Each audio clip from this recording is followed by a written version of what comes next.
إنا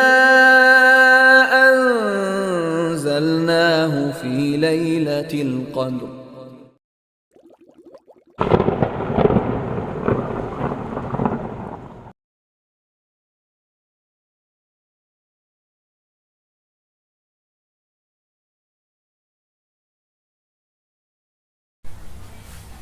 السلام علیکم ورحمۃ اللہ وبرکاتہ.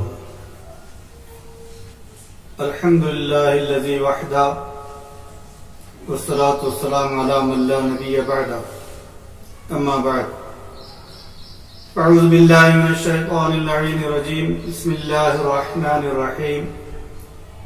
انا انزلناه فی لیلۃ القدر وما ادراک ما لیلۃ القدر لیلۃ القدر خیر من الف شہر.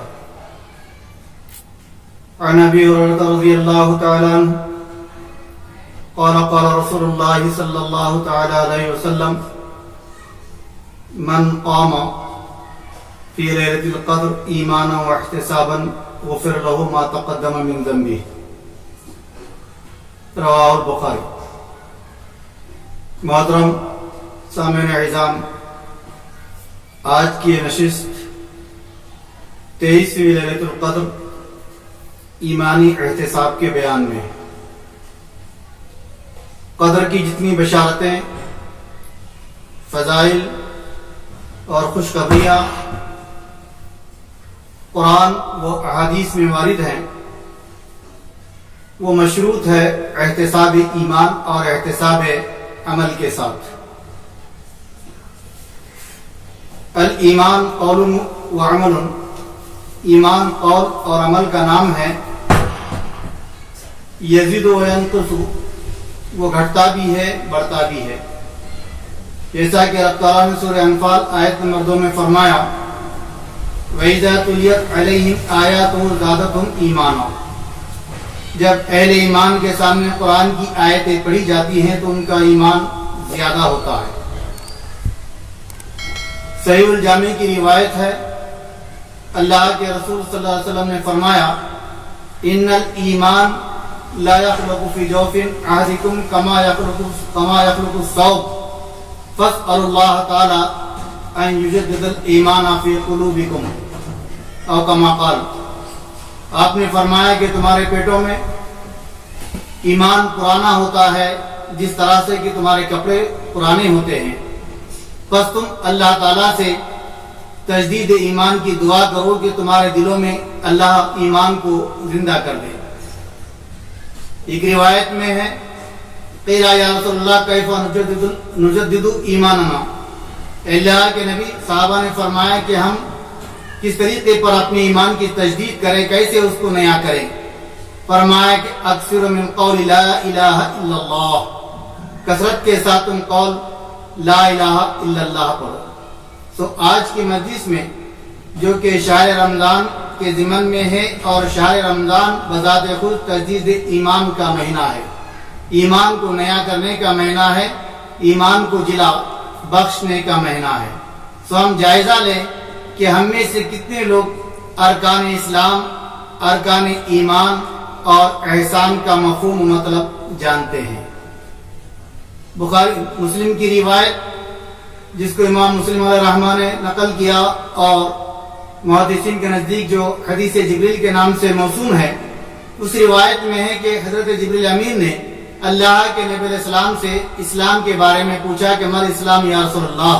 تو آپ نے فرمایا شہادت، یعنی اللہ رسول کی گواہی دینا، اور فرمایا نماز کا قیام کرنا، فرمایا زکوٰۃ کی ادائیگی، فرمایا روزوں کا رکھنا، اور فرمایا کہ جس پر طاقت ہے اس کو چاہیے کہ زندگی میں ایک مرتبہ وہ حج بیت اللہ کرے.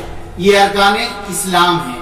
اس کے بعد فرمایا کہ مل ایمان یا رسول اللہ، اے اللہ کے نبی صلی اللہ علیہ وسلم ایمان کے بارے میں مجھے بتائیں. تو اللہ کے نبی صلی اللہ علیہ وسلم نے فرمایا اللہ پر، فرشتوں پر، اس کی کتابوں پر، اس کے رسولوں پر، آخرت کے دن پر، اچھی اور بری تقدیر پر. اس طرح سے 6 چیزوں پر ایمان رکھنا یہ جو ہے ارکان ایمان ہے. پھر حضرت جبریل نے فرمایا کہ مل احسان یا رسول اللہ، اللہ کے نبی السلام احسان کے بارے میں مجھے بتائیں، تو آپ نے فرمایا ان تعبد اللہ کأنک تراہ، تو اللہ کی عبادت ایسے کر گویا کہ اللہ کو دیکھ رہا ہے۔ فإن لم تکن تراہ فإنہ یراک، کہ اگر تجھ میں یہ طاقت نہ ہو تو کم از کم یہ اپنے دل میں خیال پیدا کر لے کہ اللہ تجھ کو دیکھ رہا ہے۔ ہم ہر چیز کا احتساب کرتے ہیں، ہر چیز کا حساب و کتاب کرتے ہیں، ہم کو چاہیے کہ احتساب، ہم اپنے ایمان کا بھی احتساب کر لیں، اور ہم اس بات کا احتساب کریں کہ ارکان اسلام پر ہم کس قدر عمل پیرا ہیں، اور ارکان ایمان کو ہم کس قدر عقیدت، محبت اور یقین کے ساتھ جانتے اور مانتے ہیں۔ خوش نصیب ہے وہ شخص کہ جس کو اپنی عیوب دکھائی دے اور دوسروں کے عیوب سے جو اندھا رہے۔ اللہ کے نبی علیہ السلام نے آپسی معاملات کو درست کرنے اور احتساب کے بارے میں فرمایا لا تقاطعوا ولا تدابروا ولا تباغضوا ولا تحاسدوا وكونوا عباد اللہ اخوانا۔ اللہ کے بندو، نہ آپس میں قطع تعلق کرو، نہ آپس میں ایک دوسروں کو منہ پھیرو، نہ آپس میں بغض رکھو، نہ حسد کرو، اور تم سب آپس میں بھائی بھائی بن جاؤ۔ ایمان کی سلامتی تجدید ایمان میں ہے، ایمان کی سلامتی ایمان کا محاسبہ کرنے میں ہے۔ ایمان بھی پرانا ہوتا ہے، ایمان بھی کمزور ہوتا ہے، لہذا اس کا محاسبہ کرتے رہنا یہ اہل ایمان کی، بہت زیادہ اہل ایمان کے لیے ضروری ہے۔ آئیے ہم سب احتساب کی اس رات میں اور 23ویں شب میں اللہ پاک سے دعا کرتے ہیں اللہم جدد ایماننا فی قلوبنا، آمین یا رب العالمین، وما علینا الا البلاغ۔